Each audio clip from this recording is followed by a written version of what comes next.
Good mga that's good mga idol. So, ang dami kong naririnig guys no na regarding sa walang kwenta yung exercise pag kumakain ka naman ng bawal no, mga patatamis guys no. So, as a fitness coach and an athlete as well, ito yung aking masasabi guys.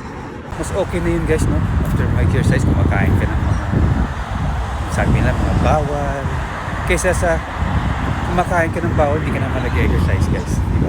So, ang dami kasi ngayong mga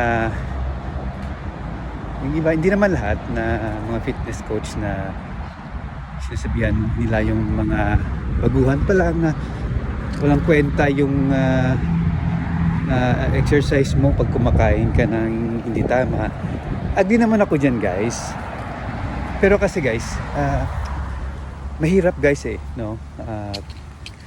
Kami kasi ng mga fitness coach, alam na namin ang gagawin. Kaya namin magbawas ng timbang. Kasi coach nga kami. May idea na kami. So, for everyone nga nag-exercise at kumakain pa rin, okay lang guys. As long as nag-exercise kayo. Kasi, pag consistent kayo sa exercise, sooner or later guys, kayo na din mag-decide yan or mag-commit na ito yung tamang gawin ko kung gusto ko talagang magbawas ng timbang no?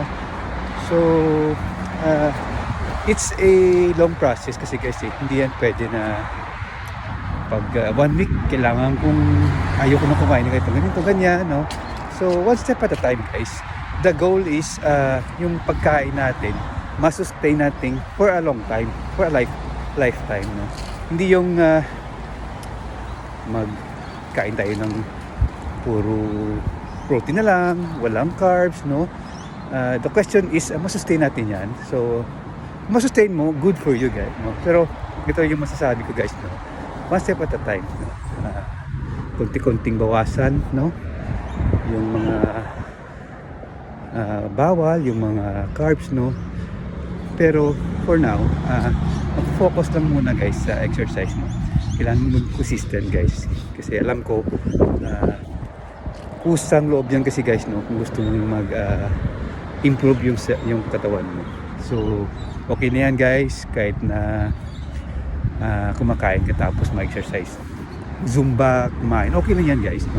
Hindi naman lahat kasi the purpose is para mag-sexy no.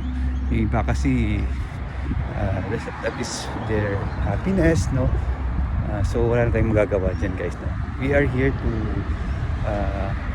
guide and to support other people guys. As a coach mahirap siya talaga guys. So again padayon lang mga idol ko, mga tropa, mga kaibigan, and focus on yourself no? Enjoy life. God bless guys.